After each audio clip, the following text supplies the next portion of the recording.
ready for... I was about to signal just like... That's true, yeah, they're right over there. No, we're very ready to talk about this game. Whoa, SKT. I mean, that was pretty fast. What happened there? RNG went on vacation. That wasn't even good. All right, cool. Now that we got that out of the way. Out of the system. For realsies this time. Great adaptation and pick and bans from SKT. First of all, they understand that they're trying to target trying to target Duke, so like, save his pick for last, you know? Wait and see what happens. The Azir pick as well here is so good, because we knew Sivir was going to be locked in by SKT when we started 280 carry bans. Right. Then the Azir comes in because they see Ryze. Now, obviously that's a matchup we've seen quite a few times. They expected it to be Ryze mid lane at this point. So when they then take Elise with the Azir, they can actually match the early game. Ryze only wins the lane, same for LeBlanc, if they can all in. It's very hard to all in when there's an early jungler who can fight for river control and also match the Kindred early game. And that actually allows Faker to play much more aggressive in lane and win the lane. It also meant that Duke and Wolf in particular could bring a lot more utility to these fights, where if it's close fights and you don't always have to run, you can play a little closer. And Wolf had some really awesome silence fields for me. Every time xiaohu either went in, he got silenced, then Duke tried to pin him into a wall.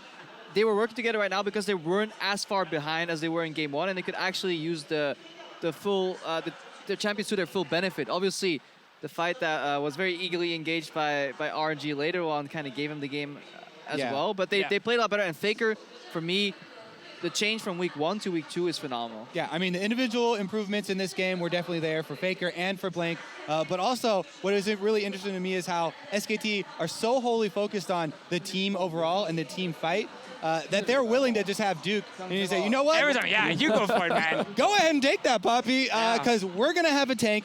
They basically set up a raid group. We have our main tank. He's going to be a full tank. We have our 2 DPS. We actually even have a healer in this one.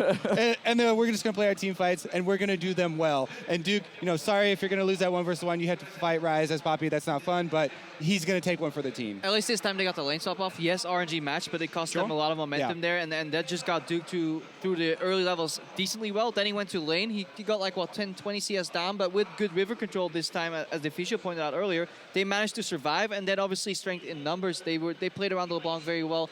xiaohu was never allowed to really go for his signature flanks, and honestly, he got 1v1 in the mid lane at once too. But Fisher, I want to talk about this lane swap, because RNG does something that's very different from what any other team does. Right. It's a half lane swap, because the turret doesn't actually go down. It's a lane swap, so it started originally when they wanted to dodge around strong level 1 and level 2 compositions or combos in the bot lane in terms of 2v2. It is now evolved into just one of their preferred ways to actually lane swap full out, where they lane swap pull out. It's basically like they fast push the bot lane at first, and as soon as it hits the tower, they just instant recall with both Mata and wuxx, and then they rush to top lane.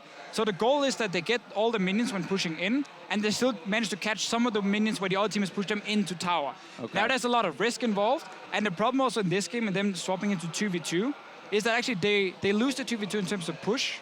And we talked about the mid lane, how LeBlanc needs to have the vision control to all in. But when you lose the top lane 2v2, you lose the river. That means Elise can set up the vision in the river. That means Faker is safe. And then also this TP LeBlanc, because you thought it was going to be like more of a scaling matchup in a sense, or that he was going to run cleanse and therefore he couldn't run ignite, and that's when it goes wrong. Yeah, so ultimately SKT has some decent control over the early game, and now I want to jump forward to that fight you were mentioning, Crepo, where RNG kind of eagerly engages and they lose it only 14 minutes into the game. That's not quite it. They lost before they even got in.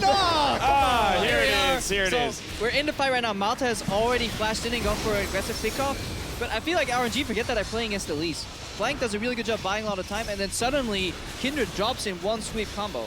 Yeah, this is purely just a mistake from Kindred here, and this is something we have not been used to seeing. mlxg, he waits around on the edge of the rappel so that Elise can drop on him, get the execute, plus Faker finishes off with an easy kill. And as you said, Blank buys more time with rappel than Kindred would be able to with Kindred ultimate in this one. And then the TP from Duke actually was a little late still, so SKT is still working on that problem. At least he's TPing into good fights now instead of horrible TPs in game 1, so we're seeing progression there. But yeah, RNG, they're very decisive, and when Mata calls somebody, they go ham for him, but that was almost too much. Flash to get a better angle on the braum ulti, then get back out. xiaohu couldn't enter that fight. Blank did a fantastic job buying time, but even if he dies a little sooner, I feel like that was a bad fight. To be fair, if you are RNG and you say, let's not take the fight, let's try and maybe wait for next one and next one and next one. You look at SKT's composition with the Azir sitting there, you're like, we don't actually want to go late game against Azir, Soraka, and Sivir and take these team fights. So they're kind of like, we need to try. Right. You know, maybe there's only 10% chance it works. If it does, we're back in the game. If not, well, the game ends in 22 minutes. Yeah, they lost the fight not for lack of commitment or anything never like commitment. that. Yeah, never on the side of effort. But with the series tied up 1-1, we need to take a quick break. Don't go anywhere though. Game 3 is coming your way in just a few minutes. We'll be right back.